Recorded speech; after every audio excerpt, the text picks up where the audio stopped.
Bonjour à tous et bienvenue dans ce nouveau format avec votre humble serviteur Black Bond, dont le concept c'est d'avoir des échanges dans différents domaines avec différents invités afin de vous proposer de la connaissance et d'élever les fréquences de la planète. Alors aujourd'hui, pour le premier numéro, nous allons parler écologie, bien-être et innovation durable. Mon premier invité s'appelle Nicolas Ferry et Nicolas a un parcours assez singulier. C'est non seulement un ingénieur, mais en plus c'est un charpentier et entrepreneur basé à Menetou, Salon, près de Bourges. Nicolas est spécialisé dans les constructions écologiques et dans les pratiques de bien-être, entre autres la sonothérapie, le kriya yoga et le massage tuina. Alors bonjour Nicolas, comment vas-tu? Bonjour Olivier et bonjour à tous ceux qui nous regardent. Eh bien, moi, ça va bien, ça va très très bien. Je suis très content d'être dans ta première et j'espère qu'on va parler de tous ces sujets simplement et synthétiquement et un petit peu aussi de manière critique. Et puis, on va bien sûr glisser quelques pots de banane à des endroits bien précis. Ben écoute, je suis vraiment très très heureux que tu puisses que tu sois le premier à avoir accepté l'invitation et à venir participer donc à ce premier numéro de ce nouveau format. On va essayer d'apporter, d'éclairer un petit peu le public sur des domaines qu'il ne connaît pas forcément. Et pour ceux qui connaissent déjà, mais ils vont pouvoir quelque part regoûter au plaisir donc de la connaissance. Alors, on va lancer un petit générique et on se retrouve juste après.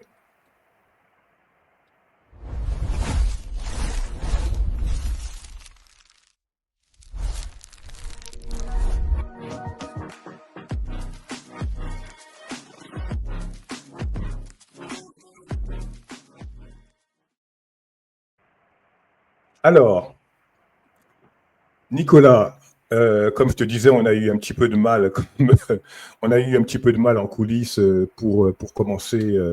On va dire que tu es un peu le premier cobaye de l'émission. Donc, on a un petit peu galéré. Là, je vous partage un petit peu tout ce qui se passe en coulisses. Euh, Comme je disais, donc, en fait, tu as un parcours assez singulier. En fait, tu es non seulement un ingénieur, mais également un charpentier et entrepreneur. C'est un profil que moi, je ne connaissais pas personnellement. Tu es basé à Menetou Salon, si je le prononce bien, près de Bourges. Et donc, tu es également spécialisé dans les constructions écologiques et dans les pratiques de bien-être. Euh, alors moi, Nicolas, je suis intrigué, je suis très, très intrigué de savoir comment est-ce qu'on passe d'ingénieur en construction écologique à praticien de sonothérapie, mais ne mettons pas la charrue avant les bœufs.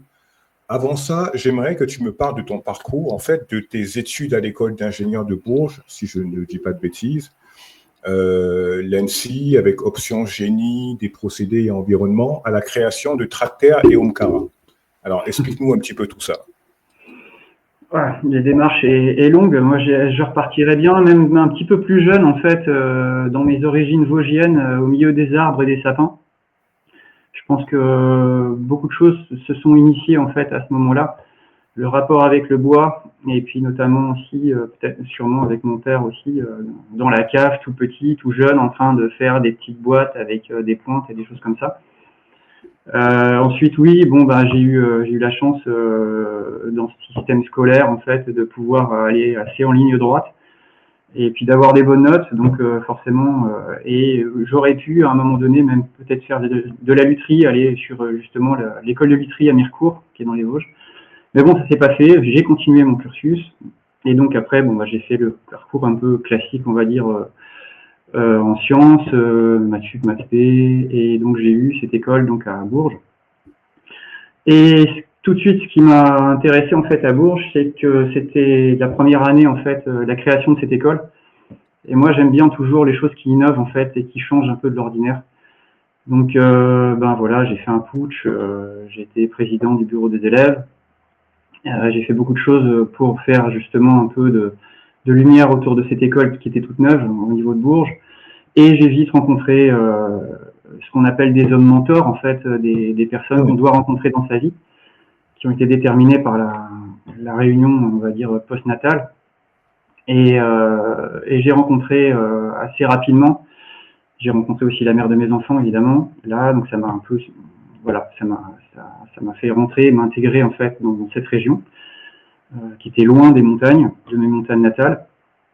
Et ensuite, donc j'ai rencontré des personnes au conservatoire que j'ai suivies jusqu'à maintenant. En fait, ça fait 25 ans que je suis un maître en musique arabe-andalouse. Et j'ai fait aussi de la musique électroacoustique. Enfin, bon, il y a eu beaucoup de parcours au niveau du conservatoire de Bourges. Ce qui fait qu'il y avait déjà beaucoup de choses au niveau, donc tu vois, une articulation en fait au niveau du bois et au niveau du son, moi qui est complètement naturel chez moi. Jusqu'à ce moment-là, je ne savais pas du tout ce qui allait pouvoir se passer. C'est comme d'habitude dans la vie, hein, on navigue. Et petit à petit, en fait, j'ai rencontré par l'intermédiaire de la musique, évidemment, un menuisier qui m'a invité en fait dans son atelier. Donc, je suis un compagnon du devoir. Donc, j'ai appris grâce à lui, donc à Dimitri, à Mentou Salon, donc les bases du bois, vraiment avec des machines. Avec tout ce qu'on peut imaginer. Ensuite, j'ai fait un parcours, j'ai rencontré par l'intermédiaire aussi de la musique, évidemment, c'est toujours moi, c'est jalonné par la musique. J'ai rencontré un charpentier, François Lebar, qui m'a initié à tout ce qui était charpente ancienne, taillage à la main, tout. Enfin, voilà. Donc, et puis moi, je suis très, comment dire, je suis très observateur en fait et je suis capable d'apprendre même en regardant quelqu'un en fait. J'ai pas besoin de beaucoup répéter les choses. Donc j'ai beaucoup enregistré en fait durant ce parcours-là. Et depuis tout petit en fait j'ai toujours eu cette conscience-là de regarder, d'analyser, d'enregistrer et d'avoir aussi un gros sens critique. Donc en fait je pense, après on verra, on ira sûrement dans ces zones-là. Forcément, moi j'ai beaucoup de liens avec vous, avec la divulgation, avec tout cet esprit-là, depuis tout petit en fait, et vraiment actif depuis on va dire une douzaine d'années, mais voilà, donc ça c'est une partie aussi de moi qui est fondamentale. C'est aussi pour ça que je suis très content d'être là avec vous ce soir, parce que c'est un peu mon cheminement d'âme aussi que d'informer et de divulguer. Donc vous me permettez en fait de pouvoir continuer mon petit chemin avec vous. Voilà, donc en gros, c'est ça. Donc après, il y a eu beaucoup d'expérimentations par un peu tous les statuts en fait. Hein. Je suis passé, moi, je suis beaucoup, vraiment là, je suis allé, j'ai pas fait d'école du bois ou des choses comme ça. Donc j'ai fait l'école d'ingénieur, tout ça. Bon, ça c'est pas la peine d'en parler plus. Et ensuite, donc par l'intermédiaire de cette menuiserie, j'ai commencé à être vraiment intéressé par le bois, à faire mes propres recherches justement avec différents stages, avec l'épuration de l'eau, avec et puis tout d'autres métiers autour, donc l'électricité, la plomberie, tout ça. Et en se focalisant donc surtout sur le bois, les constructions, on va dire entre guillemets, qui étaient alternatives à l'époque, les constructions paille, tout ce qui est utilisé aussi du chanvre. Moi j'ai beaucoup travaillé la terre crue aussi. Et puis il y a eu toute l'organisation aussi, la création du réseau français de construction paille, donc le RFCP, qui a été quand même un gros, on va dire, une grosse épée en fait au niveau de la construction écologique, qui a permis de faire passer beaucoup de choses, surtout avec les règles qui sont passées au moniteur, les règles pour la bonne application en fait de cette construction-là. On a été un peu la tête de proue en fait de la construction écologique pour vraiment cadrer et comment dire, ouais, bien cadrer toutes les bonnes pratiques en fait, et surtout de comprendre derrière toute la physique du bâtiment et savoir l'écrire pour les transferts d'eau, les choses comme ça. Donc voilà, il y a eu toute cette aventure-là au niveau associatif. Donc moi j'ai lancé ma propre association parce que j'avais envie de simplement faire ma trace. Et donc Tractaire est né comme ça. Donc il y a pas mal de temps, ça devait être en 2000, je sais même plus, 2003, 2004. Ensuite, bon an mal an, c'est arrivé sur l'auto-entrepreneur. J'ai commencé à ouvrir mon propre bureau d'études, qui était surtout bureau d'études, mais aussi de construction. Et ensuite, beaucoup d'années plus tard, jusqu'en 2020, j'ai fait donc un autre statut encore, c'est entreprise individuelle. Donc là, j'ai été par expérience, par comment dire, reconnaissance en fait, sur dossier en fait, j'ai été admis comme charpentier et j'ai pu ouvrir ma propre charpenterie. Donc depuis 2020, j'ai continué à faire des bâtiments. Ça m'a pas beaucoup changé en fait mon mode de fonctionnement. C'était juste le statut qui changeait en fait. Mais avec une meilleure visibilité, une meilleure compatibilité avec le système que j'avais envie de donner. Donc le système, moi, que j'ai toujours voulu, en fait, c'était un peu une utopie au début, c'était de pouvoir aider les gens, en fait, le maximum possible, en fait, voire travailler avec eux, en fait. Voilà. C'est moi, ma volonté, c'est toujours de partager les connaissances que j'ai avec les autres, leur expliquer, et les prendre en gros sous le coude en fait, leur expliquer tout et qu'ils soient autonomes en fait. Si jamais on fait un bâtiment ensemble, le but c'est qu'après s'ils ont envie d'intervenir sur leur bâtiment, ils puissent être autonomes tout simplement. Donc moi c'est cet essaimage en fait qui m'intéresse beaucoup. J'ai appris beaucoup de choses et j'ai vraiment aimé les transmettre. Donc depuis 2 ans, bon j'ai fait pas mal de maisons qui étaient très qualitatives. Je me suis aussi formé en tant que concepteur passif aussi, qui est encore le degré en fait, on va dire au-dessus de tout ce qui est compréhension du bâtiment. Et ensuite là, par contre, je ralentis depuis 2 ans pour dire un peu mon itinéraire et ne rien cacher. Hein. Par transparence, je ralentis et je reviens plus à ce que je faisais avant, en fait, initialement, plus en tant que bureau d'études, c'est-à-dire que je prends les projets, je les définis avec les clients, je fais les permis de construire et ensuite je fais tout ce qui est conception, c'est-à-dire prescription de tous les matériaux jusqu'au devis. Et les gens n'ont plus qu'à signer leur devis et acheter les matériaux. Alors moi, voilà, il y a des choses aussi, tu vois, qui change beaucoup d'autres personnes, c'est que moi j'ai pas envie de faire des prix colossaux. Je me suis beaucoup battu pendant cette pandémie totalement organisée pour essayer de garder des prix qui soient corrects, parce qu'il y a quand même eu 25% d'envolée de prix. Avec moi j'ai découvert des fournisseurs qui remplissaient les hangars de matériaux pour que ça augmente. Enfin voilà, je préfère être cash avec tout ça. Moi j'ai rien à cacher du tout. Donc j'ai essayé tant bien que mal de garder des prix qui soient vraiment corrects, même faire des offres, enfin voilà, et de continuer. Malgré tout ça, tu vois bien ce qui se passe. Enfin, je vais pas cacher les choses. Les banques se sont rigidifiées, les conditions d'obtention de prêt se sont rigidifiées. Les assurances obligatoires ont augmenté, comme le dommage d'ouvrage est obligatoire même avec les banques qui ne voulaient pas forcément les avoir. Donc ça augmente tout de suite les coûts de 7 000 € pour une construction. Donc il y a beaucoup de choses qui m'interpellent et je suis foncièrement absolument pas d'accord avec tout ça. Et donc pour essayer de lutter contre tout ça, moi j'essaye de trouver en fait autour de moi des artisans qui sont, on va dire, plus conscients en fait de la situation, parce que forcément c'est comme dans tous les domaines, il y a énormément de gens qui vont pas du tout être conscients, qui vont être là juste pour faire de l'argent. Ça c'est clair, le bâtiment c'est énormément de personnes comme ça. Moi j'ai toujours refusé cet aspect-là. Je gagne de l'argent moi pour pouvoir vivre et pouvoir faire les choses qui m'intéressent. Et donc justement, on viendra sur ce sujet-là après. Et moi j'ai beaucoup d'énergie en fait. Je pense qu'à des moments il faut sentir les énergies qui sont à l'intérieur de soi, qui nous guident. Et quand une énergie commence à baisser et qu'une autre commence à monter, il est temps de faire comme une transition. Et moi, depuis toujours, en fait, j'ai considéré l'habitat comme, je reviens sur justement ce que tu disais, ta question initiale, du pourquoi en fait cette transition entre ce bâtiment et essayer de comprendre en fait ce qui se passe dans un corps humain, et puis d'aller plus loin dans des enseignements. Mais ça, on va y revenir un peu plus tard. Voilà. Parce que là, en fait, oui. Mes questions, là, en fait. Tu devances absolument toutes mes questions. Donc on va y revenir. Okay. Alors, pour terminer ça, en fait, c'est que moi, j'ai toujours considéré un bâtiment comme un corps humain, en fait. Tu as une enveloppe, tu vois, il y a des transferts d'énergie à l'intérieur, il y a des tuyaux, il y a un cœur, il y a des ventilations, il y a des... Voilà.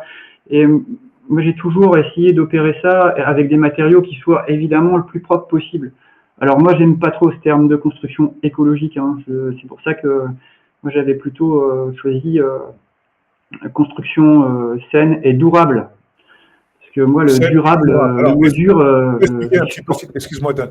Est-ce que tu peux nous expliquer un petit peu quand tu dis, c'est un clin d'œil quand tu dis durable par rapport à durable? Oui, c'est un clin d'œil, mais en même temps, il y a plein de choses derrière tout ça.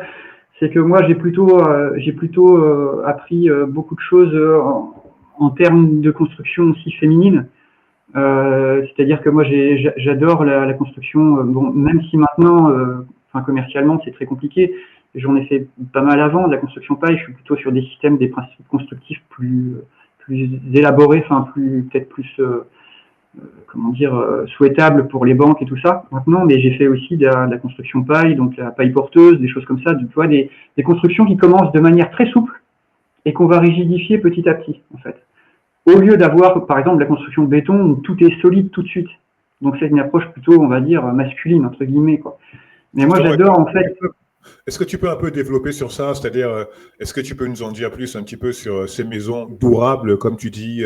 Alors, moi, je suis un peu allé sur ton site, j'ai vu un petit peu ce que tu proposais, mais j'aimerais que tu en parleras mieux que moi. Tout ce qui est ossature bois, tout ce qui est isolant, biosourcé, tout ce qui est les poêles de masse. Voilà. Est-ce que tu peux nous en dire un peu plus sur tout ça? Ouais, donc c'est créer un endroit qui respecte, on va dire, le confort thermique, hein. Donc le confort thermique, c'est pas forcément un lien avec un thermomètre, mais c'est un lien surtout avec le rayonnement des matériaux autour de toi. C'est-à-dire que si tu te trouves dans une pièce où il fait 16 degrés, où tu as des vitrages partout, tu vas pas être en t-shirt, tu vas avoir froid. S'il fait 16 degrés dans une pièce où tu es entièrement bardé avec du bois à l'intérieur de ta maison, avec une bonne isolation, s'il fait 16 degrés sur le thermomètre, tu vas être en t-shirt de manière agréable. Donc ça, c'est vraiment la notion de confort thermique. Et donc ça, c'est vrai que normalement, le principe d'une maison écologique, c'est d'aller vraiment vers ce confort thermique. C'est vraiment la première, pour moi, la première clé. Et surtout des bâtiments qui vont pas consommer beaucoup d'énergie dans leur fonctionnement. Et essayer aussi dans leur fabrication. Voilà, donc c'est ces clés-là qu'on essaye d'aller chercher en fait, hein. Donc après, il y a des outils avec lesquels on va jouer en fait, hein, parce que bon, c'est un jeu, une construction. C'est un peu comme on faisait les Playmobil ou les Lego quand moi j'étais petit. Moi j'ai pas voulu quitter cette ambiance-là en fait. Et même si évidemment on est confronté à des gens qui sont plus avec les assureurs, les banques et les machins, bon voilà, il y a toujours moyen de se faufiler à l'intérieur de tout ça. Au moins, il y avait moyen, en fait, jusqu'à il y a 2-3 ans, c'est devenu vraiment beaucoup plus compliqué. Et donc autour de tout ça, après, à l'intérieur de ta maison, tu vas pouvoir rajouter évidemment du chauffage, donc qui peut être justement un poêle de masse, un poêle de masse, c'est quoi?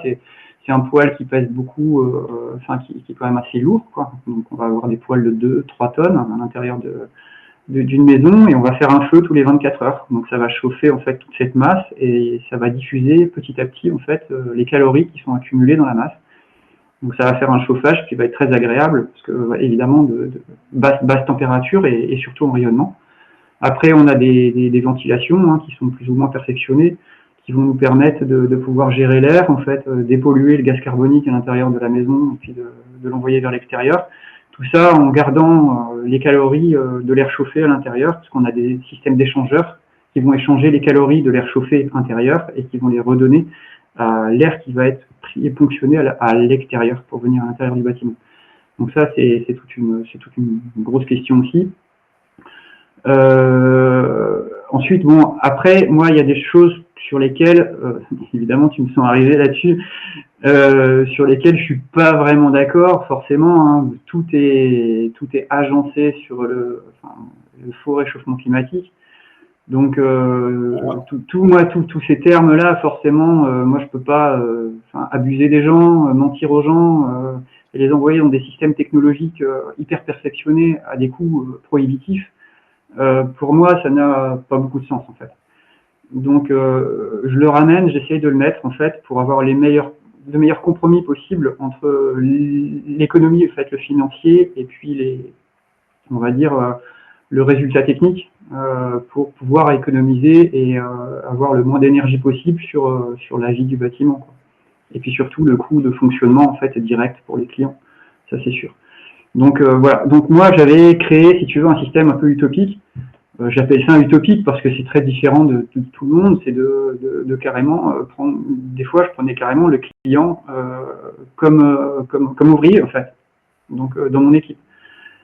Donc monter le bâtiment comme ça jusqu'à la fin, jusqu'à la couverture.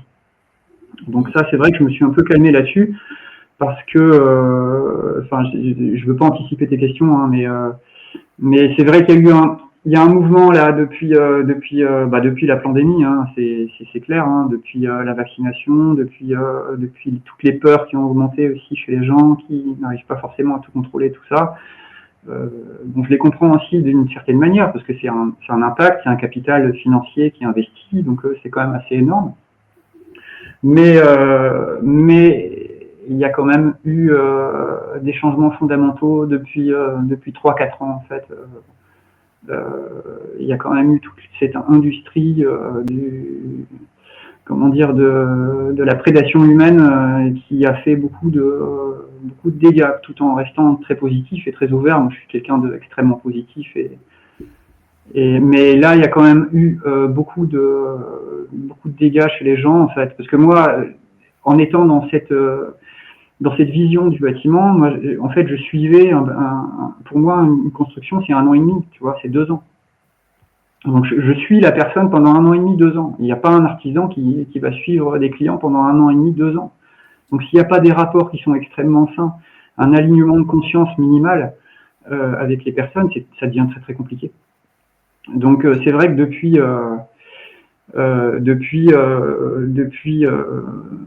il y a quand même eu des changements. Enfin voilà, je vais pas trop rentrer dans ce sujet-là. Si on veut rentrer plus tard, on rentrera. Mais c'est vrai que moi, je préfère maintenant raisonner. Moi, excuse-moi de t'interrompre, mais j'aime bien le fait, en fait, là, ce qui se passe maintenant, j'aime bien cette sensibilisation, parce que moi, tu vois, là, tu parles de points, en fait, que je ne connaissais absolument pas, dont je ne soupçonnais pas l'existence, et c'est très, très bien que le public, tu vois, c'est très, très bien de sensibiliser, en fait, le public à ce genre de problématiques. Tu vois, nous, on a un peu une vision, un peu, presque quasiment bisounours, dès qu'on parle de tout ce qui est, démarche durable, on s'imagine que tout est beau, tout est gentil, mais en fait, on se rend compte que vous faites face aux mêmes problématiques en fait que le monde, enfin tout simplement que le monde avec cette histoire de, excusez-moi d'être un peu, on va parler français, cette histoire de faux réchauffement climatique, enfin de réchauffement climatique,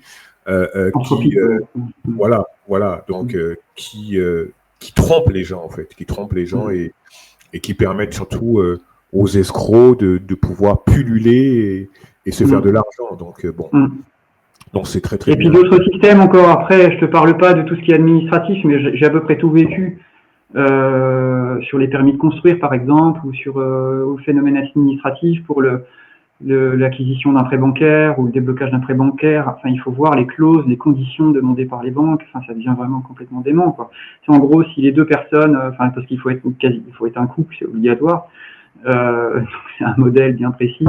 2 personnes, si les 2 personnes sont pas fonctionnaires, avoir un prêt bancaire pour une maison, maintenant une maison en dessous de 250 000 euros, on n'a rien. Donc les prêts bancaires deviennent très très très compliqués pour avoir les conditions. Enfin, moi j'ai déjà eu des personnes où le permis était accepté, après le permis était refusé, après le permis était accepté, et finalement le prêt bancaire qui était accepté initialement a été refusé. Enfin voilà, on passe sur des choses qui sont absolument aberrantes. La personne a été infirmière, et pour un burn-out, elle a été obligée de casser son CDI. Enfin, on en est là, quoi. Et le fait de casser son CDI, ça a empêché en fait l'obtention du prêt bancaire, alors qu'après elle a retrouvé un poste où elle gagnait autant.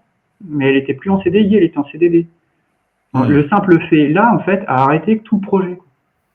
Là, je fais face, là, hier, pareil, un permis de construire, là, on a un sursis de 2 ans. En fait, j'ai l'impression qu'on pousse les gens vraiment dans leur retranchement. Il n'y a plus d'humain, simplement, il n'y a plus d'humain. Alors moi, je vais dire ce que je dis souvent, hein, je dis, il fallait qu'on passe par là. Il fallait qu'on soit touché, parce que c'est comme ça, en fait, tu ne peux changer que quand tu es confronté au pire. Donc, en fait, il fallait qu'on passe par là, parce que ce que tu nous décris là, c'est un peu ce qui touche tous les corps de métier en France. Et dans les pays, mais là, on va rester sur la France. Donc, Il faut effectivement que des gens soient poussés, mais vraiment dans leur retranchement, pour qu'il y ait une prise de conscience et pour qu'il y ait du changement. Et c'est ce qui est en train de se passer maintenant. Ça, c'est le côté positif. Bon, là, maintenant, dans le présent, effectivement, on est dans le dur. Mais quand on se projette un petit peu et quand on va un petit peu dans le monde de l'invisible, on sait exactement ce qui se passe. Voilà, donc bon, c'est pas forcément. Mais là, je sens que tu en as gros sur la patate, mais à juste titre. Hein, voilà. Non, parce que moi je suis les choses, si tu veux, depuis longtemps. Je sais vers les contrôleurs dont tu parles. Enfin, tu vois, tout ça, je suis dans ce monde-là. Donc, si tu veux, moi je suis un peu dans 2 dimensions en parallèle tout le temps. Ouais. Et donc, il n'y a rien qui me surprend en fait. Tu vois, j'ai eu un sursis de 2 ans pour un permis de construire hier, mais ça me surprend même pas. Enfin, il y a un PLU, donc c'est si tu veux, le plan local d'urbanisme qui permet de savoir où on implante les bâtiments, comment, voilà, toutes les réglementations. Et donc il y a un PLU qui existe et ils sont en train d'en écrire un deuxième depuis 2018. Sauf que là, ils ont décidé en fait de geler l'obtention des permis de construire jusqu'à la signature du nouveau PLU, et donc il va prendre 2 ans. Donc pendant 2 ans, il n'y aura pas de permis de construire dans cette région-là. Enfin, c'est vraiment, tu vois, c'est des réglementations comme ça sur lesquelles on est. C'est du contrôle de la population, tout simplement. De toute façon, c'est complètement dingue ce que tu me racontes là. C'est complètement fou. Mais on en est là, oui, sur certains plans. Ouais, on en est là, vraiment. Ouais. Mais c'est comme, de toute façon, c'est généralisé, donc il faut faire avec ça pour le moment, essayer d'accompagner les gens le plus possible vers tout ce qui est encore possible en fait. Ouais. D'accord. Mais écoute, j'ai bien aimé, encore je me répète un peu, j'ai bien aimé en fait ce qui vient de se passer, on apprend plein de choses. Alors moi, ce que je constate, c'est que effectivement, tu as un peu 2 univers, en fait, 2 univers parallèles, tu vois, donc tout ce qui est donc construction et puis également tout ce qui est, on va dire, un peu plus thérapie. Donc, j'aimerais que tu nous parles un petit peu de ta définition de là, tu vois, je fais un peu une transition, ta définition de la sonothérapie et du kriya yoga. J'aimerais aussi que tu nous parles. Alors là, bon, j'en profite parce que vu que tu réponds à toutes les questions avant que je les pose, donc là, je vais toutes les poser d'un coup, tu vois. J'aimerais aussi que tu nous parles des diapasons et des différentes fréquences. Voilà. J'aimerais que tu nous parles de ce que tu fais d'un point de vue thérapeutique. Oui. Alors moi, je vais être très, comment dire, encore une fois, je vais être assez critique en fait par rapport à tout ça. Moi, je suis pas du tout dans la vague, en fait, on va dire New Age classique, à croire tout le monde qu'on peut guérir avec un petit son par-ci par-là tout de suite et tout. Enfin voilà, j'ai mes origines quand même. C'est la vague bisounours parce que le New Wave, c'est ça, c'est le New Age, c'est vraiment voilà. Pour moi, il y a un côté bisounours, tu vois. Tout à fait. Voilà. Donc ça, ils ont effectivement, il y a beaucoup de gens qui en profitent aussi dans tout ce milieu-là. Ouais. Donc moi, le nombre de gens qui profitent des fragilités en fait des autres, c'est complètement dingue. C'est complètement dingue. Donc moi en fait, ce qui m'intéresse là-dedans en fait, c'est d'aller chercher, parce que moi j'ai des questionnements en fait. Je pars toujours de questionnements en fait internes et puis j'essaye après d'aller trouver les réponses en fait petit à petit dans mon parcours. Et là, en fait, je suis investi. C'est aussi pour ça que j'ai ralenti mon activité parce que je suis dans un enseignement de médecine traditionnelle chinoise, donc dans une école en 4 ans pour devenir acupuncteur. Donc ça, c'est mon but. Là, je suis en 3e année. Et donc en parallèle, depuis 2 ans, évidemment, en prolongement de la musique, moi, je m'intéresse beaucoup à tout ce qui est sonore, tout ce qui est vibratoire. Et puis évidemment, sachant tout ce qui va arriver, que ce soit les lits médicaux holographiques, les medbeds, tout ça, on va arriver là-dedans, j'espère très vite. Et surtout pour tous ceux qui en ont réellement besoin, et il y en a beaucoup, et même tout le monde, tout simple. Et donc moi, cette technologie vibratoire, je sais très bien que c'est l'avenir. On y est, on y berce déjà dedans. Moi, déjà rien que par le son, parce que j'ai fait mon cursus en musique, donc je suis allé tout fait le conservatoire En fait, au niveau du tu es luth. prédestiné quelque part. J'ai envie de dire, Oui, en fait, oui, oui, c'est un oui, oui, curriculum il y a quelque chose. qui est assez régulier, en fait, depuis tout petit jusqu'à aujourd'hui, tu vois. Vraiment, Ouais, on m'a toujours dit que je pouvais difficilement être plus dans ma voie de mon âme, en fait, dans le cheminement de mon âme depuis toujours. Donc c'est vrai que je pense qu'il y a ce que certains appellent une efficacité terrestre, en fait. Et j'essaye tu vois, de toujours être là où je dois être. Et après, c'est des paramètres qu'on pourrait développer si jamais on a 4 heures d'émission. Mais voilà. Mais au niveau, donc revenons au sujet. Donc oui, donc la musique. Et puis des questionnements, parce que moi je vois que la musique, quand on l'enseigne en fait, parce que je suis sorti du conservatoire, j'ai pu avoir une classe pendant 2 ans aussi. Et avec, moi j'ai eu un professeur assez magnifique qui avait une pédagogie comportementale qui n'était pas du tout sur un manuel où on tourne les pages, on va déchirer les pages, on va faire des gros coups de trait comme ça, quoi. Voilà, c'est tout le contraire. Donc quand je vois en fait le bénéfice simplement de la musique et de chanter, parce que moi la musique arabe-andalouse, en fait, le fil directeur c'est le chant. Et j'ai découvert forcément je suis tombé sur Fabien Maman, hein, qui est un guitariste hors pair et qui est devenu acupuncteur et excuse-moi, qui a fait beaucoup. excuse-moi, est-ce que la musique arabe andalouse, est-ce que ça a à voir avec le flamenco Il y a des sources communes, ouais, tout à fait, ouais. D'accord, Ouais, ouais, il y a ok. des sources communes, ouais. Moi, c'était plus, c'est la musique traditionnelle algérienne, donc c'est ce qu'on appelle une nouba. C'est pas la nouba, hein, c'est une Nawba. C'est un mouvement, une musique, comment dire, c'est une musique sacrée en fait. Ouais, on n'arrête pas de jouer pendant 1 heure et quart, on ne s'arrête pas de jouer en fait. Voilà, c'est un Avec une mouvement en fréquence fait. très élevée, j'imagine. Oui, quand on est dedans, c'est superbe. C'est des voyages qu'on écoute ou qu'on soit dedans en train de jouer. Oui, c'est vraiment des effets qui sont incroyables. Donc moi, j'ai vécu des choses même en tant que musicien qui étaient absolument fabuleuses, où on a l'impression de se dédoubler en fait. On a l'impression d'avoir plusieurs personnes à l'intérieur de soi.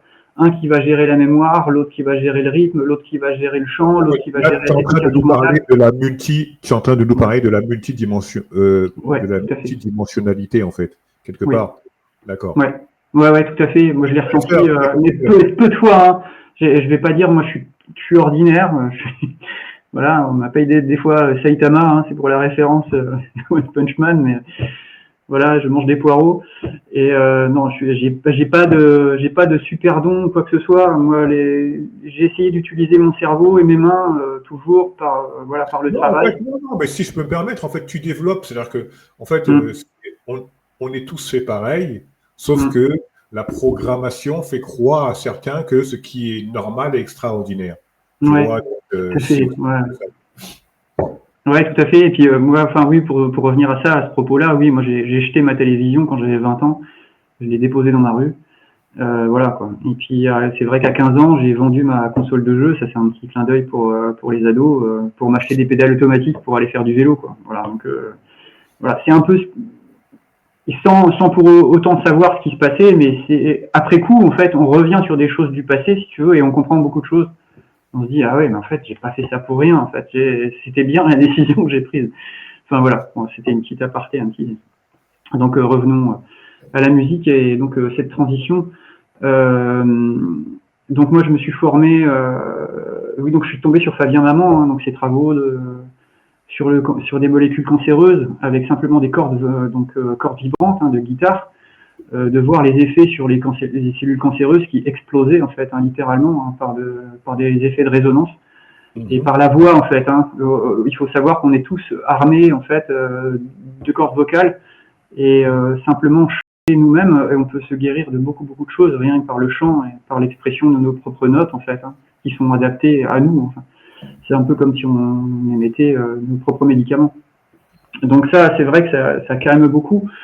Moi, je l'ai vu sur moi aussi. Donc voilà, donc tout ça, si tu veux, ça m'a orienté sur l'apprentissage. Donc après, j'ai vu une formation et puis il y a eu des synchronicités. Hein, je vais pas dire le contraire. J'ai rencontré un acupuncteur qui m'a envoyé sur une formation de sonothérapie. Bon voilà, j'ai appris les diapasons sonores.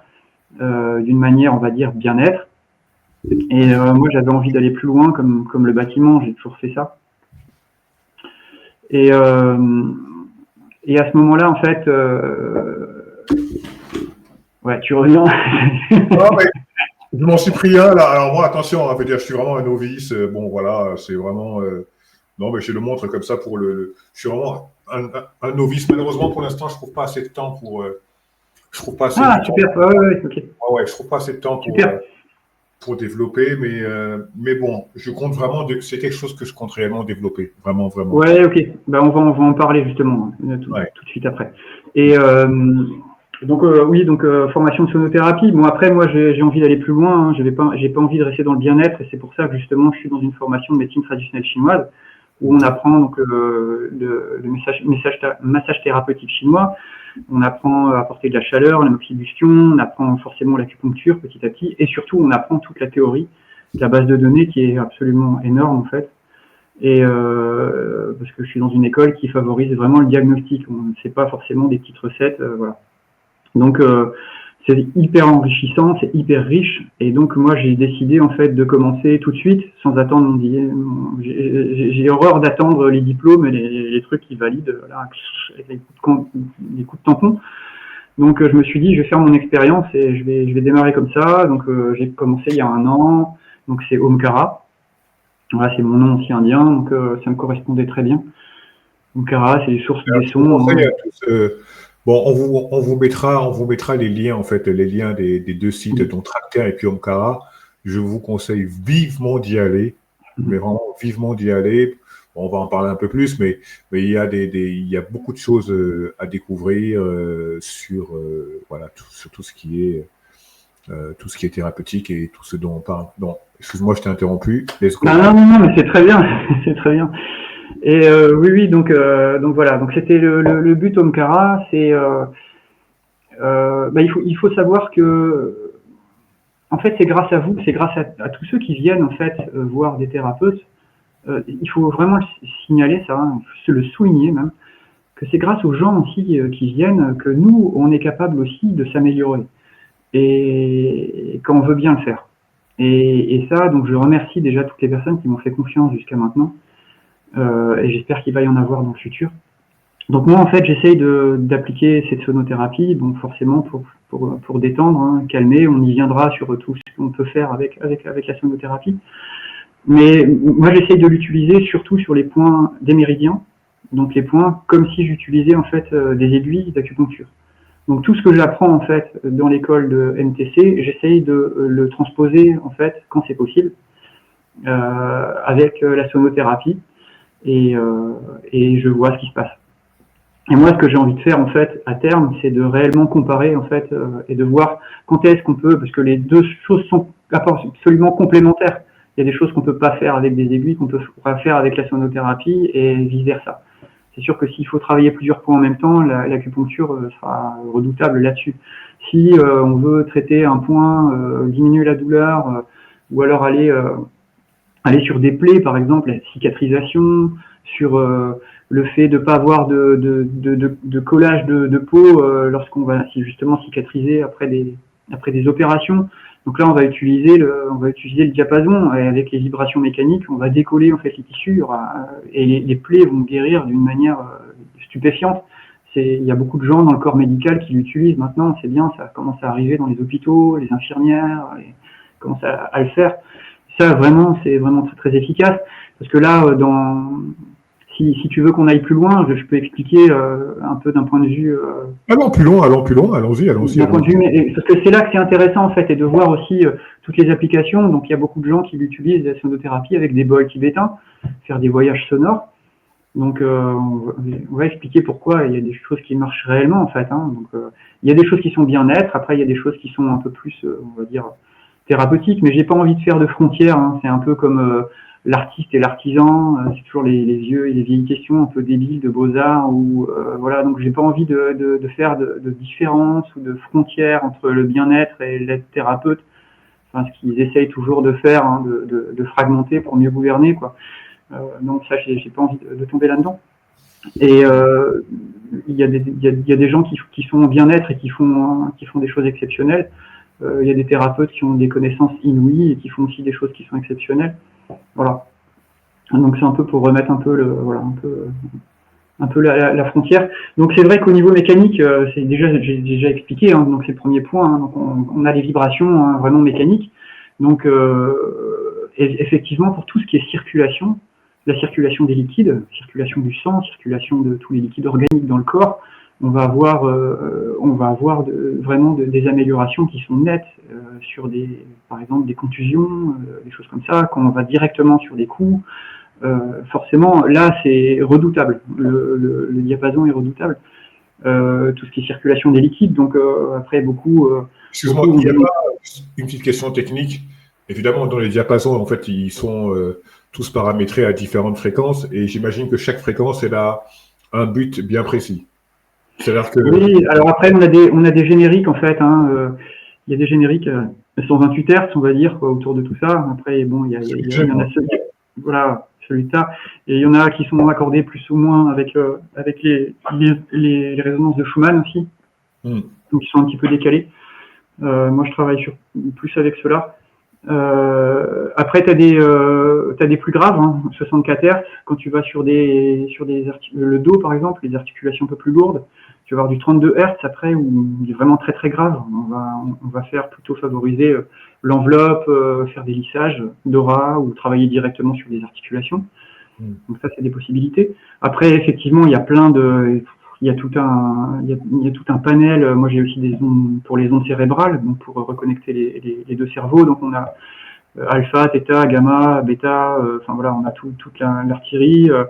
On a donc ça marche avec des sons binauraux en fait. Hein, donc moi, ça m'intéresse beaucoup par le chant en fait. J'ai envie de développer ça. Enfin, on peut pas non plus tout expliquer, donc je passe. Donc effectivement, il y a toute une panoplie de diapasons pour des choses qui vont jusqu'aux archanges. Voilà, quoi. Moi, j'essaie de rester. Non, mais là, ça c'est pour quand tu vas revenir une deuxième fois. Voilà, quand on ira encore un peu plus loin, quand tu vas revenir. Ouais, tout à fait. Mais on peut faire. Et donc, tu vas souvent revenir, Nicolas. Je sens que tu vas souvent revenir. Je le sens bien. Il y en a encore. Hein, j'ai 2 pages devant moi là. Je le sens bien comme ça. Non, parce que pour les novices, c'est un petit peu dense. Alors pour ceux qui s'y connaissent, ça va, mais bon, on a quand même, moi, voilà, j'ambitionne quelque part aussi d'apporter la connaissance à des personnes qui sont un peu novices. Donc bon, il y a beaucoup de choses qui doivent être digérées, mais voilà, c'est une aventure qui commence et puis tu vas revenir à plusieurs reprises, mais continue. Alors, si on continue sur comment ça marche en fait, physiquement en fait, hein, parce que ça c'est vraiment intéressant parce que personne ne va chercher un peu la petite bête en fait. Hein. Donc c'est vrai que on a évidemment on va bosser sur le plan éthérique hein, parce qu'on va bosser sur les méridiens, donc on va toucher l'énergie du corps. On va bosser sur le corps astral aussi, sur le corps émotionnel évidemment, puisque évidemment dans la MTC on ne sépare jamais le corps et l'esprit en fait, hein, donc tout ce qui est état émotionnel est relié aux viscères. Donc en travaillant sur les méridiens, en travaillant sur les viscères, forcément on travaille sur la sphère du mental, et donc tout ce qui est donc activité mentale, la conscience, la mémoire, la pensée. Voilà, tous ces domaines-là. Après, on va avoir donc tout ce qui est forcément le corps mental aussi, parce qu'on va toucher tout ce qui est sensoriel. Hein. Donc, on va améliorer les sensations. Donc, le froid, le chaud, tous ces domaines-là. Et après, ce qui est vraiment intéressant, c'est d'arriver vraiment sur ces domaines-là, en fait, sur le domaine quantique, parce que là, c'est vraiment intéressant pour ceux qui vont un peu chercher. Qui vont lire du Marc Henry ou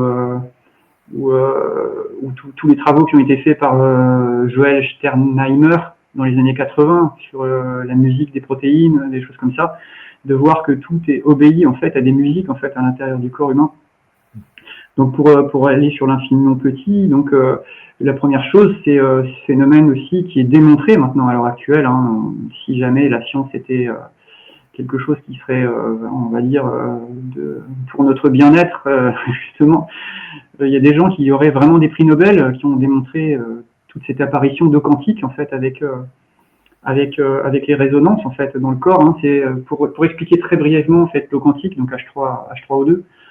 Le développement de quantique, c'est un peu comme quand on regarde le soleil en fait pour la première fois. On est enfermé, on n'est pas bien, tout. On ouvre la fenêtre et blam, il y a un grand coup de soleil. Et puis d'un coup, on va avoir comme un espace qui va arriver à l'intérieur du corps. On va se sentir bien. Et ben, en fait, c'est là que le quantique en fait intervient. On va avoir des séparations, on va avoir de l'espace qui va arriver en fait entre les toxines, les différents éléments à l'intérieur des fluides, à l'intérieur du corps. Et c'est ça qui va en fait générer en fait au niveau émotionnel en fait tout un état de bien-être en fait qui va arriver. Et ça justement, c'est ce qu'on a en fait avec les bols tibétains. C'est qu'on va développer en fait une meilleure circulation à l'intérieur du corps, une relaxation, tout va nous paraître beaucoup plus calme à la fin d'une séance. Donc ça, c'est vraiment l'aspect qui est hyper important à comprendre. Et une autre qui est complètement inconnue en fait par beaucoup de gens, j'ai beaucoup potassé là-dedans, j'adore les livres aussi, donc c'est surtout les effets d'onde d'échelle en fait. Je sais plus quel russe a prouvé tout ça, Ivanov, enfin bon, bref. Et donc, en fait, quand une onde acoustique se crée dans notre dimension, la réelle, bien réelle, où on voit les clapotis dans l'eau, on voit les ondes, en fait, hein, physiquement, en fait, on va avoir, cette onde physique va s'adapter et va être transposée dans d'autres dimensions, en fait, automatiquement, dans des dimensions, forcément, qu'on ne peut pas entendre. Et donc, par exemple, le rapport du centimètre qu'on va voir, le rapport de sinusoïde qu'on va voir, par exemple, dans l'étang quand on jette un caillou, ça va être pareil au niveau du son. On va voir sur le centimètre. On va voir sur le millimètre, quand on descend après, hein, donc jusqu'au nanomètre, on descend encore. Et dans toutes ces échelles, en fait, on va avoir des ondes acoustiques, on va pas entendre, mais des ondes vibratoires vont être créées, en fait. Et donc, on va aller jusqu'au domaine vraiment de l'infiniment petit. C'est-à-dire que c'est pour ça qu'on ressent du bien-être, en fait, lorsqu'on est dans une atmosphère saine, sans trop de bruit, ou des choses qu'on aime bien, ou un clapotis, ou la nature, ou des choses comme ça. Et quand on se retrouve dans une atmosphère bondée, avec des sons métalliques et tout ça, on va pas être bien, en fait. Parce que tout simplement, ça a une répercussion sur le corps humain, en fait, et nos molécules directement. C'est là qu'on voit, en fait, tout l'impact que peut avoir le son, en fait, et la vibration sur le corps humain. Donc là, on revient sur les travaux magnifiques, sur Masaru Emoto, sur justement Joel Sternheimer, sur voilà, la mémoire de l'eau, sur comment il s'appelait, qui a été évincé complètement par la communauté anglaise dans les années 80, qui avait prouvé que même si une substance n'était plus dans l'eau, il y avait encore sa mémoire qui subsistait. Enfin voilà, c'est sur mon site aussi. Mais tout ceci, en fait, voit la corrélation qu'on a, en fait, avec vibration, et puis avec cette fameuse phrase d'Einstein qui disait que tout est vibration. De toute façon, voilà, on revient de toute façon, tout est énergie. On en est là. Donc moi, c'est tout ça, en fait, qui m'intéresse, parce que en fait, si je m'imagine bien, en fait, tout ce monde du bâtiment, en fait, m'a emmené petit à petit vers cette compréhension du corps qui, à l'heure actuelle, voilà, un peu mon dada, et puis je continue à chercher. De toute façon, moi, je suis toujours comme ça. Je suis ingénieur de moi-même, en fait, avant tout. J'ai jamais été ingénieur pour bosser dans une boîte et puis me faire acheter ou louer mon cerveau. Ça, j'ai jamais accepté, en fait. Depuis toujours. J'ai jamais accepté de travailler dans une multinationale. Je peux pas. Il y a quelque chose, il y a un frein à l'intérieur de moi. C'est quelque chose qui est impossible. Je vois très bien ce que tu veux dire et je vois très bien ce que tu ressens. Et c'est impossible. Donc ça, moi je le mets toujours en service de quelque chose qui va tous nous faire progresser, en fait. Moi, le premier, mais en fait, c'est un peu comme, on parlera peut-être des méditations planétaires ou des choses comme ça. Voilà, moi j'aime bien quand ça s'ouvre vers l'extérieur, et puis si jamais un domaine se ferme et tout ça, voilà, on va aller chercher un autre domaine où il y a plus d'intérêt, tu vois, d'aller chercher vraiment la finesse et la subtilité, quoi. Donc voilà, en gros, le fonctionnement de la sonothérapie et du son à l'intérieur de notre corps, à travers tous les corps, jusqu'à l'infiniment petit. Parce que ça, c'est vraiment important, et il y a très peu de personnes qui le documentent ou qui se posent des questions, en fait. Ils disent, ça marche, tant mieux, ok. Moi, ça me suffit pas, en fait. Mais voilà, donc maintenant, j'ai pas mal de réponses, et ça me permet aussi d'aller chercher plus loin, parce que évidemment, il y a des gens qui ont fait des tas de théories sur des résonances de tous les viscères qui correspondraient à des fréquences précises, pour revenir à ta question initiale. Donc chaque viscère fonctionnerait à certaines fréquences. Donc moi, ça, c'est des choses que j'aimerais vraiment valider avec des gens compétents, parce que j'ai étudié ces échelles de fréquences, je suis allé chercher d'où ça venait, pourquoi, parce qu'il faut savoir quand même qu'il y a des choses énormes là-dessus, des énormités, comme quoi tous nos chakras commenceraient au dos, au premier chakra, après c'est ré, mi, fa, sol, la, si, do, enfin, ça c'est des choses qui sont faites pour vendre des instruments en fait, voilà, enfin, c'est pas du tout la réalité. Il y a plein de choses comme ça, donc moi j'aimerais bien vraiment ficeler ça beaucoup mieux. Je pense qu'on le saura bien évidemment avec toutes les technologies qui vont arriver, avec aussi les galactiques et tout ça qui nous aideront beaucoup sur ce sujet-là, et qu'on fera vraiment un saut dans un saut gigantesque. Mais il y a il y a beaucoup de gens qui le savent, mais ils le cachent en fait. Et ça, moi, vraiment validé. Parce que j'ai vu, il y a plusieurs origines en fait de toutes ces fréquences avec les viscères, et forcément il y a des différences, ça c'est pas les mêmes et tout ça. Donc ça, j'aimerais bien le valider déjà par des ateliers de chant que j'aimerais bien mettre en place, avec justement, tu vois, être au moins à 20, 15, 20 à chanter en fait deux notes différentes, et en fait jouer sur la différence des notes, ce qu'on appelle un chant binaural quoi en fait. Et ça, vraiment le faire, tu vois, avec beaucoup de gens, et puis constater ce qui se passe. Voilà. Est-ce que tu peux nous parler un peu du Kriya Yoga, donc, parce que est-ce que ces deux disciplines, enfin, est-ce que ces deux fonctionnalités-là, est-ce qu'elles vont de pair ensemble, ou bien est-ce que tu les sépares entre la sonothérapie et le Kriya Yoga? Est-ce que c'est complémentaire? Est-ce que voilà, est-ce que quand tu traites, est-ce que tu les mélanges? Comment ça se passe? Oui, ben voilà, après tu vois bien comment ça peut se passer, un rendez-vous, c'est pas évident.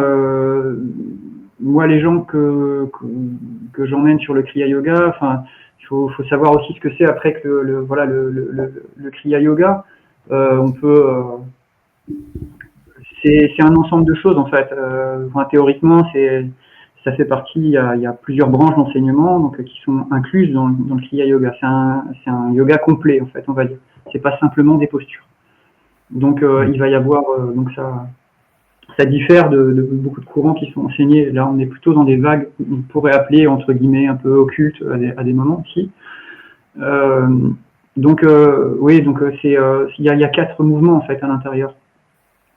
On va dire, c'est animé par le Raja Yoga en fait, qui est on va dire le yoga des rois, qui correspond au sutra aussi de Patanjali. Et puis surtout, voilà, ces 8 piliers. On a la Kundalini Yoga dedans, parce qu'on va transformer l'énergie sexuelle en énergie spirituelle.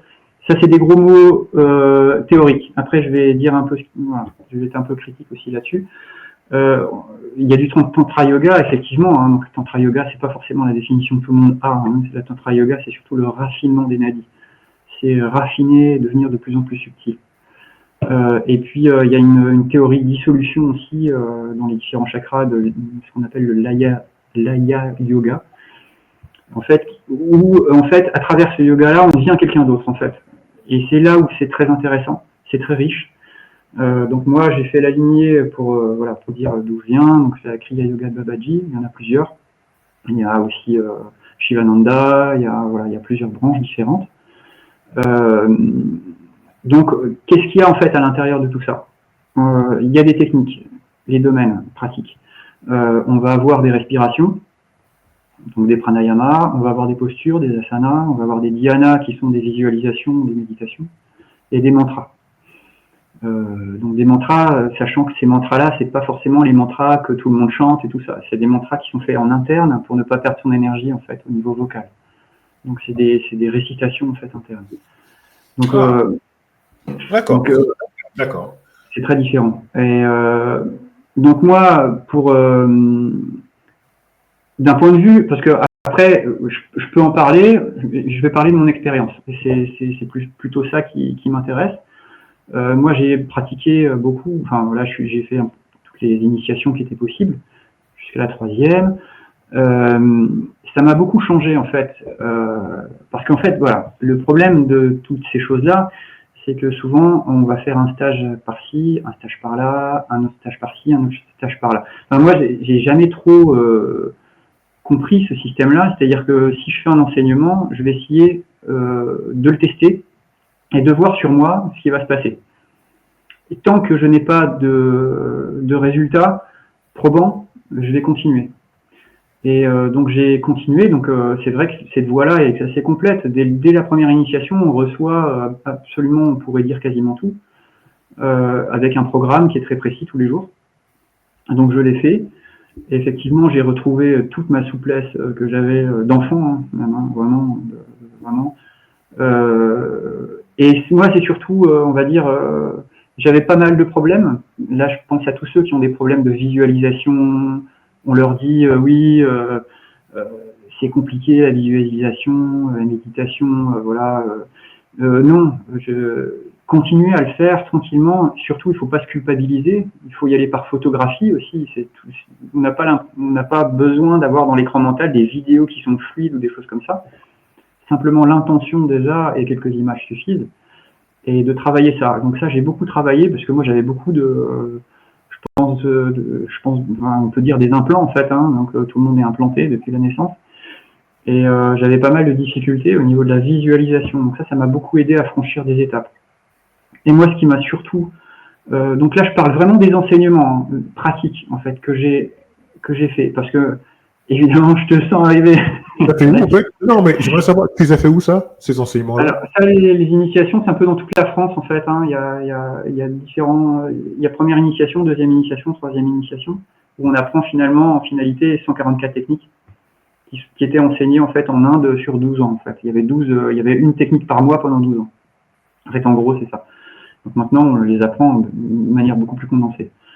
Et moi, ce qui m'a aidé beaucoup, c'est les mantras. Évidemment, on retombe encore une fois sur le fait de réciter quelque chose de manière, tu vois, répétitive. Pour le mental, pour les émotions. Alors ça, là j'ai eu l'exemple type. Enfin, moi, je suis pas quelqu'un non plus de nature, avec beaucoup d'agitation mentale. Évidemment, j'ai beaucoup travaillé avec la musique aussi à ce niveau-là pour me calmer, pour chanter, pour changer de dimension, me dire là je travaille, boum, j'entends plus rien autour de moi. Donc j'ai aussi cette capacité-là. Mais quand même, j'avais du brouillard. Et là, je peux dire que à partir de la deuxième initiation, en fait, on a des mantras qui sont plus personnels, qui sont liés entre guillemets à des déités en fait indiennes. Et bon, voilà. Après, moi, ce que je voulais te dire en fait à travers tout ça, c'est que moi, je suis pas très dévotionnel, je suis pas non plus je suis pas du tout dans la religion. Moi, ça m'a toujours gavé de voir 36 000 effigies partout en Inde. Je suis pas là-dedans en fait. Moi, mon totem, c'est mon intérieur. Mon totem, c'est à l'intérieur de moi. Donc, on va dire la croyance externe du gourou, des choses comme ça. Enfin, c'est souvent une très mauvaise interprétation d'ailleurs du gourou. Parce que le gourou, c'est ton principe actif qui est à l'intérieur de toi, en fait. Et la personne, en fait, qu'on va appeler gourou, en fait, devrait être, en fait, le potentiel à l'intérieur de toi qui va savoir là où t'en es et savoir où tu peux aller, en fait, et te donner, en fait, la marche à suivre pour y arriver. Voilà, c'est la définition d'un vrai gourou, en fait. Mais seulement, le problème, c'est que tout ça s'est complètement déformé. Et comme on en parlera peut-être à la fin de l'émission, si on a encore du temps, mais voilà, c'est vrai qu'il y a des voies spirituelles elles ont toutes dévoyé en fait dans le temps parce que il n'y a plus de contact avec les maîtres ascensionnés depuis très longtemps. Et effectivement, c'est des voies orales, une transmission orale qui forcément il y a des déviances, ça c'est clair. Mais je veux surtout pas dire que l'enseignement qu'il y a à l'intérieur de ces voies spirituelles sont mauvaises. Attention, je tiens vraiment à préciser les choses et ne pas me faire dire ce que je ne dis pas. Moi, j'en reste sur les enseignements et les pratiques, pas forcément sur le discours et la manière de les enseigner. Parce que là-dessus, j'aurais quelques critiques à faire quand même sur les mots qui sont employés. Enfin, on pourrait aller loin, mais enfin voilà. Après, il y en a beaucoup qui sont justement dans le New Age, tout est parfait, tout est écrit. Tout ça, moi, Non, tu te rends vite compte que tout n'est pas parfait, tout n'est pas écrit, vu les méditations planétaires qu'on a faites pendant des années, et de savoir que tout n'est pas joué du tout encore à l'heure actuelle, même s'il y a beaucoup de choses qui sont engagées. Enfin, c'est des choses qui sont probabilistes en fait. Hein. C'est le futur est écrit à l'état présent en fait. Hein. C'est des futurs potentiels, et chacun criblé de statistiques et de probabilités qui lui sont propres. Donc non, savoir comment on va y arriver et dans quel état on va arriver, ça par contre c'est pas du tout gagné. Et donc voilà. Donc moi tout ce discours, si tu veux, je veux pas y adhérer. Donc j'y vais de manière très critique, et je demande vraiment à toutes les personnes qui y vont, qui sont vraiment sensibles à tout ça et qui ont envie d'y aller, allez-y avec votre libre arbitre et de manière très critique. Vraiment, c'est très très important pour rester soi-même. Je suis d'accord. Et je te laisse animer là, je reviens tout de suite. Ouais, ok. Et donc, ce qui est très important en fait, oui. Donc, qu'est-ce que m'a apporté les mantras? J'ai fait les fameux, ce qui s'appelle un sidi mineur. En fait, j'en ai fait 110 000, même un peu plus. Et c'est la première étape en fait. Ça m'a pris, parce que moi je l'ai pas fait forcément en continu, ça m'a pris 3 ans. Et j'ai passé, voilà, c'est 1008 fois 108 perles du mala en fait. Le mala, c'est le petit collier de perles qui permet de savoir quand est-ce qu'on fait un tour complet. Donc ça représente 3 ans de travail. Je sais pas exactement combien d'heures, j'en sais rien du tout. Mais c'est vrai qu'après ce travail personnel, hein, c'est vraiment un travail personnel dans le silence mental. Il y a des périodes de rejet en fait. On est rejeté par le mantra. Il y a des moments où on est accepté. Mais je dirais qu'après il y a vraiment le fait de répéter en fait. Hein, c'est surtout la répétition qui fait ça.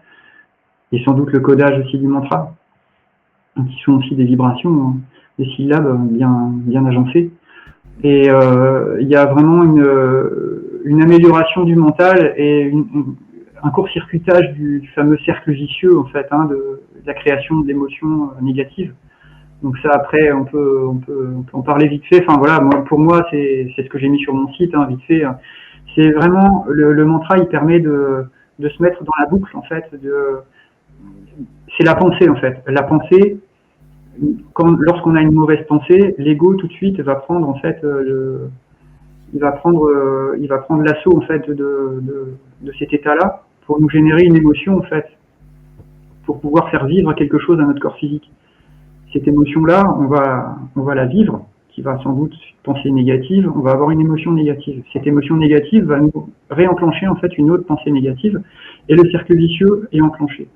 Et il y a beaucoup de choses en fait émotionnelles qui partent de là. Et à partir du moment où on commence à ressentir en fait et à mettre un filtre en fait à l'intérieur de ce cercle vicieux comme un interrupteur, on ne permet plus en fait à cet ego en fait de pouvoir, c'est pas qu'on le paralyse ou comme certains disent on l'annule ou il est plus là. Non, pas du tout. De toute façon, l'ego on en a besoin. C'est quand même le réceptacle de tout ce qu'on vit. Mais il va plus sauter sur la pensée négative en fait. Il va y avoir un temps en fait, et ce temps-là, il va permettre en fait d'avoir de la conscience en fait, tout simplement, de mettre de l'espace. Et on va beaucoup mieux, c'est-à-dire qu'en quelques secondes, même si on est dans un état d'énervement, on va être capable de redescendre très très vite et de contrôler tout ça. Et ça, pour moi, c'est vraiment une des clés du présent pour être bien et pour être justement dans des termes positifs. Et justement dans des termes on va dire de progression et d'ascension vers lesquels des états vers lesquels on va. Voilà. Mais écoute Nicolas, on va en garder un petit peu, on va en garder un petit peu sous le coude. On pourrait faire un podcast de 4 heures, il n'y a absolument aucun problème. Mais on va en garder un petit peu. Moi, j'ai encore 2 ou 3 choses que j'aimerais savoir.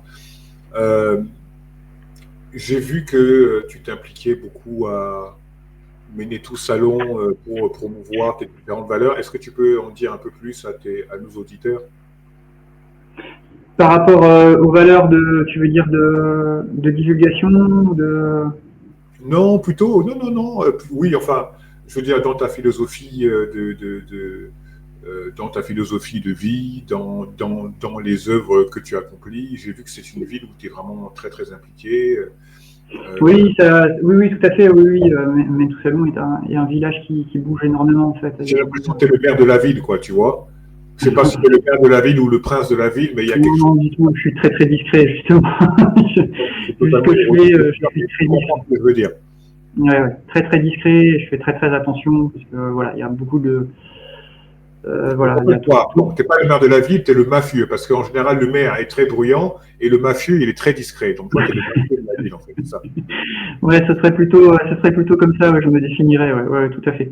Et surtout, regrouper les gens et de continuer à activer des choses très positives au niveau des méditations planétaires. Ça, c'est vraiment ce qui m'intéresse, de créer un groupe, d'être physiquement là et présent. Ouais. Oui, non, parce que bon, ça, je peux en parler, évidemment, ça c'est bon. Je n'avais pas forcément prévu d'en parler, mais c'est vrai que tu m'as envoyé par mail, en fait, il y a eu trois méditations par rapport à un portail qui... donc, bon, là, je vois que Nicolas, il est en mode un peu en mode pessimiste. Pour lui, tout d'un coup, là, évidemment que rien n'est gagné. Évidemment que le futur se construit maintenant, je suis totalement d'accord. Mais quand on regarde la marche du monde, alors moi, j'ai une vision différente de la tienne. Hein. Bon, moi, quand je regarde l'évolution du monde depuis 2019, depuis 2020, pour moi, il y a un mouvement qui s'est enclenché, qui est inéluctable. Il n'y a pas de retour en arrière. Alors, ça prend peut-être du temps pour des gens, ça c'est sûr, mais on ne peut plus revenir en arrière, en fait. Je suis complètement d'accord avec toi. Hein. Moi, je suis hyper optimiste aussi hein, là-dessus. On est complètement sur la même longueur d'onde. Hein. Il y a pas de problème. C'est juste, voilà, c'est juste par rapport. On parlait plutôt des bisounours qui s'imaginent que les choses tombent du ciel. Ok, d'accord. Ouais, moi, je suis tout à fait d'accord avec toi et je t'en fais pas. Moi, je les combats, ces gens, depuis. Enfin, je les combats, c'est un grand mot, mais je les pique depuis 4 ans. Depuis 4 ans, en fait, que je fais ça en leur disant, attendez, hey, non, les choses ne tombent pas du ciel. Et puis surtout, moi, on va dire qu'une de mes missions, c'est d'expliquer aux gens, en fait, qu'il y a un moment donné, il faut devenir autonome. Il faut arrêter de compter soit sur un sauveur, soit sur un guide, soit sur un gourou, tu vois, quelqu'un, en fait, qui fait des choses à ta place. C'est aussi comme ça que tu fais monter tes fréquences, c'est aussi comme ça que tu évolues, et déjà d'un point de vue individuel, et évidemment que ça a un impact aussi après d'un point de vue collectif, tu vois. Donc on est totalement d'accord sur ça. Ouais. Non, parce que je te dis, Nicolas, il y a vraiment plein de choses, parce que je te dis, moi, cette discussion-là, je ne l'avais pas prévue comme ça, je l'adore. Vraiment, je l'adore. Il y a encore beaucoup de choses à dire, mais bon, j'ai envie quand même que les choses soient digestes, tu vois, parce qu'il y a beaucoup d'informations pour... voilà. Donc, tu reviendras avec grand plaisir. Peut-être que pour conclure,